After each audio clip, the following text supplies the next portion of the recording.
नमस्कार दोस्तों, आप सभी का हमारे YouTube चैनल राकेश बलौदा झुंझुनू पे स्वागत है। तो आज अपन बात करेंगे बिहार लाइब्रेरियन के बारे में। आज आपको पता है कि बिहार में जो लाइब्रेरियन की बहाली है वो बहुत जल्द आने वाली है। तो उस बहाली में अपन मुख्य चार बातें उनकी बात करेंगे। सबसे पहले तो अपन बात करेंगे योग्यता की, उसमें योग्यता या क्वालिफिकेशन क्या रहेगी। उसके बाद अपन बात करेंगे चयन प्रक्रिया की कि उसमें चयन प्रक्रिया क्या है, कैसे होगा। उसके बाद अपन बात करेंगे कि बहाली है वो आपकी कब तक आ जाएगी, कितने पदों पे आएगी, यानी कि कितने पद होंगे। उसके बाद अपन बात करेंगे उसमें सिलेबस क्या होगा, कि सिलेबस पॉइंट ऑफ व्यू के बारे में अपन बात करेंगे कि सिलेबस में कौन कौन से पॉइंट होंगे, किन किन पॉइंटों पे आपको ज़्यादा ध्यान देना है और किन किन पॉइंटों को आपको छोड़ना है। इन चार बातों पे अपन इस वीडियो में बात करेंगे। इसके साथ ही अपन बात करेंगे एज पे, यानी कि जो आपकी एज क्राइटेरिया है वो क्या रहने वाला है, उसके बारे में अपन बात करेंगे। मिनिमम एज कितनी होगी, मैक्सिमम कितनी होगी, उसके बारे में इस वीडियो में अपन पूरी बात करेंगे। तो जितने भी स्टूडेंट देख रहे हैं वो आप इस वीडियो को शेयर कर दें अपने सभी दोस्तों के साथ, इसके साथ ही सभी ग्रुपों में शेयर कर दें। और इसके बाद इस वीडियो के नीचे जो कमेंट बॉक्स है उसमें आपका कोई भी यदि कमेंट है तो आप कमेंट लिख सकते हैं। सबसे पहले अपन बात करेंगे योग्यता के बारे में। आपको सभी को पता है कि बिहार में बहुत जल्द लाइब्रेरियन की बहाली आने वाली है। अपन सब ने मिलकर ट्विटर जो कैंपेन चलाया था वो बहुत अच्छे से उन्होंने ट्रेड करवाया। अब अपन बात करेंगे जो आपकी जो लाइब्रेरियन की पोस्ट है, यानी कि सबसे पहले अपन बात कर लेते हैं कि जो लाइब्रेरियन की पोस्ट है, all the post of librarian other backward class, जो H+2 हाई स्कूल है उनमें लाइब्रेरियन की जो बहाली आने वाली है उसके लिए क्या योग्यता है। कई बोलते हैं कि सर जो इंजीनियरिंग कॉलेज में, यानी कि जो इंजीनियरिंग कॉलेज है या पॉलिटेक्निक जो कॉलेज है उनमें आ रही है, उनसे संबंधित है क्या? तो ये उनसे संबंधित नहीं है। ये आपकी जो हाई स्कूल है, हाई स्कूल में जो बहाली आ रही है उनसे संबंधित आपकी क्या है, क्वालिफिकेशन है। तो उस क्वालिफिकेशन के अपन में आपको मोटी मोटी जो बातें हैं वो महत्वपूर्ण वो आपको मैं बता देता हूँ। सबसे पहले तो ये वैकेंसी आपकी आ रही है, ये किस में आ रही है? तो आपकी जो हाई स्कूल है या माध्यमिक स्कूल है या उच्च माध्यमिक स्कूल है उनमें आपकी वैकेंसी आ रही है। इसमें तीन बातों का मुख्य आपको ध्यान रखना है। इसमें तीन योग्यता, यानी कि योग्यता या क्वालिफिकेशन में आपको तीन आपकी योग्यता जरूर होनी चाहिए। इसके अलावा यदि आपके पास ये योग्यता नहीं है तो आप इस भर्ती के योग्य नहीं है, यानी कि अनक्वालिफाइड जो आपकी योग्यता है वो आप पूरी नहीं कर रहे हैं। तो इससे संबंधित यहाँ पे देख सकते हैं कि सबसे पहली योग्यता तो ये है आपकी कि आप क्या होना चाहिए, इंडियन होने चाहिए। तो आप सभी इंडियन है। दूसरी बात ये भी हो सकती है, अभी तक इसमें निकल के नहीं है कि आप बिहार के ही होने चाहिए, अन्य राज्य का कोई स्टूडेंट इसमें फॉर्म अप्लाई नहीं कर सकता, लेकिन अभी तक ये बात निकल के नहीं आई है। तो अभी तक इसमें क्या है कि अन्य राज्य का कोई स्टूडेंट है वो भी इसमें अप्लाई कर सकता है।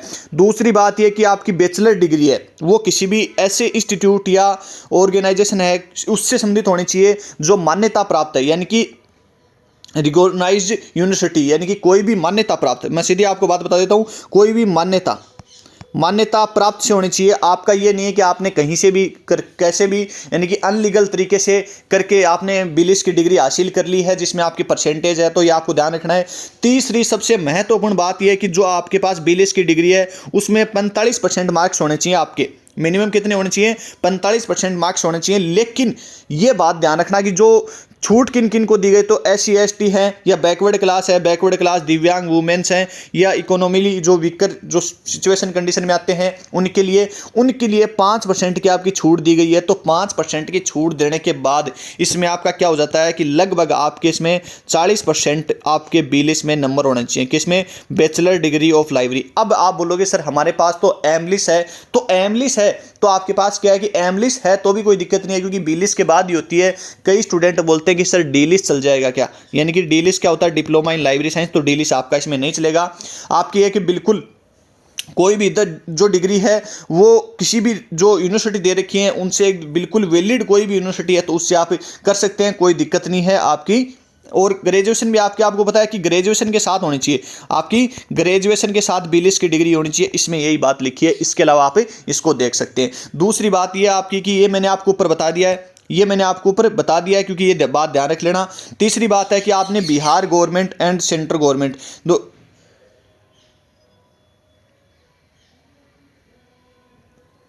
और इसके बाद आपका क्या दे रखा है इसमें, जो आपका बिहार गवर्नमेंट के द्वारा जो टेस्ट करवाया जाएगा, जो TGT टेस्ट है, वो टेस्ट आपको पास करने के बाद ही क्या होगा इसमें, the past in the librarian eligibility test conduct for the time to time by Bihar government and central government. तो जो आपने टेस्ट पास कर रखा है वो पास करने के बाद ही, यानी कि एस्टेट है या आप ध्यान रखेंगे जो आपकी टीजीटी से संबंधित या कोई वहाँ से जो टेस्ट होता है बिहार में उससे संबंधित आपने टेस्ट पास कर रखा है तो ये आपके क्या इसके लिए आप एलिजिबल हो। इसके लिए क्या हो आपके पास यदि वो है तो आप हैं, इसके अलावा अन्यथा आपके लिए एस्टेट एसटीटी है तो उसका जो आपका फॉर्म है वो भरा लिया जाएगा। उसके बाद वो एग्जाम पास करने के बाद ही आपका क्या होगा इसमें एलिजिबल हो पाओगे। उसके बाद मुख्य ये बातें थी। इसके बाद आपको ध्यान रखना आपकी एज से संबंधित, तो आपकी एज है वो क्या है, मिनिमम आपकी एज कितनी होनी चाहिए, 21 वर्ष। ये आपको ध्यान रख लेना है। जिन्होंने ग्रेजुएशन कर रखा है, बीलिस कर रखा है, उनकी एज मिनिमम होनी चाहिए। बाकी जो एज है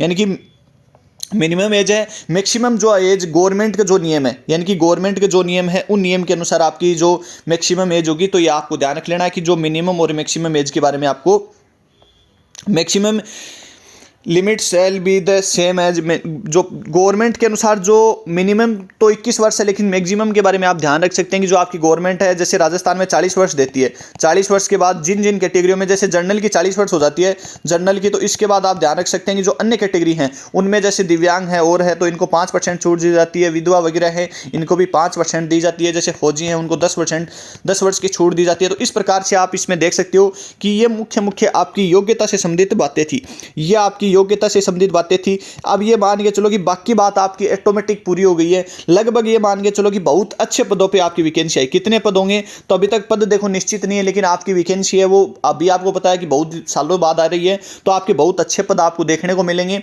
इसके साथ ही आपको मैं बता देता हूं चयन प्रक्रिया के लिए और सिलेबस के लिए, चयन के लिए और सिलेबस के लिए मैं आपको बता देता हूं एक वीडियो अपन के YouTube चैनल पे डाला गया हमारी टीम के द्वारा। इसको आप यहां से देख सकते हैं। आप सर्च करोगे बिहार लाइब्रेरियन वैकेंसी 2021 के बारे में तो यहां से आपको देखने को मिल जाएगा। यहां पे आप 23 सर्च करना, क्योंकि टीम ने यहां पे 21 डाल दिया अभी, तो आप इसको 23 सर्च करना। 23 सर्च करोगे तो आपको यहां पे पूरा का पूरा ये जो सिलेबस है बिहार लाइब्रेरियन का ये सिलेबस मिल जाएगा। एग्जाम पैटर्न भी मिल जाएगा वहां पे देखने पर, चयन प्रक्रिया के बारे में मिल जाएगा और लाइब्रेरियन सिलेबस डिटेल वाइज आपको मिल जाएगा। और आपकी पोस्ट है वो यहाँ से ज्यादा पोस्ट आएंगे। अभी कितनी पोस्ट हैं, अभी लगभग ये मान के चलो कि ज्यादा पद हैं, अभी तक कुछ निश्चित नहीं हुआ है। तो यहां से इस सिलेबस को आप पूरा का पूरा देख सकते हैं, क्योंकि सिलेबस किसी भी लाइब्रेरियन एग्जाम का हो कभी चेंज नहीं होता। इसके अलावा मैंने आपको योग्यता ऊपर बता दी है, क्योंकि बहुत सारे स्टूडेंट थे जो योग्यता के बारे में पूछ रहे थे। इसके बाद अपन बात करते हैं कि यहां से आप देख सकते हो कि जो अपना एप्लीकेशन है राकेश बड़ौदा झुंझुनू, जहां पे आपको क्या मिलता है, क्योंकि कई स्टूडेंट बोलते हैं तो यहां पे आपको जो ओल्ड क्वेश्चन बोलते हैं अपन प्रीवियस ईयर क्वेश्चन पेपर मिलते हैं फ्री ऑफ कॉस्ट, उनका पैसा नहीं लगता। वहां से आप यहाँ पे एप्लीकेशन डाउनलोड करने के बाद आप उन पेपर्स को देख सकते हैं कि लाइब्रेरियन में केवीएस हो गया, एनवीएस हो गया, डीएसएस भी हो गया, ट्रिपल डीएसएस भी हो गया, या राजस्थान लाइब्रेरियन से संबंधित हो गया, या आरपीएससी लाइब्रेरियन हो गया। तो इनमें किस प्रकार के एग्जाम में पेपर पूछे जाते हैं तो वो यहाँ से आप देख सकते हैं। तो यहाँ से देखने के बाद आपको पूरा का पूरा कंटेंट देखने को मिल जाएगा। इसके अलावा यहाँ पे आप टेस्ट सीरीज से संबंधित भी देख सकते हैं कि कौन सा टेस्ट पेपर कैसे है। इसके अलावा पूरा आपको यहाँ पे लॉगिन करोगे, लॉगिन करने के बाद आप अपने नीचे नंबर लगाओगे, नंबर लगाने के बाद ओटीपी आएगा, तो वहां से आप एप्लीकेशन में जाके आप जो कंटेंट है वो फ्री ऑफ कॉस्ट वो देख सकते हैं। इसके अलावा यहाँ पर टॉपिक नोट्स भी आपको देखने को मिल जाएंगे, टॉपिक नोट्स भी देख सकते हैं। लाइब्रेरियन कोर्स के बारे में भी कंटेंट उपलब्ध है, यानी कि आप यदि बिहार का कोर्स लेना चाहोगे तो मात्र ओनली आपको 999 रुपये में है। इसके बाद यदि आप कोड लगाते हो तो मात्र आपको 700 रुपये में पूरा बिहार का जो सिलेबस है, इसके अलावा पूरी पीडीएफ है, पूरे टेस्ट पेपर है, हमारी टीम आपको क्या है कि उपलब्ध करवा देगी, क्योंकि हमारी टीम आपके साथ हमेशा रही है। इसके साथ यदि कोई भी आपका कमेंट हो तो आप कमेंट बॉक्स में जो नीचे कमेंट बॉक्स है उसमें लिख सकते हैं।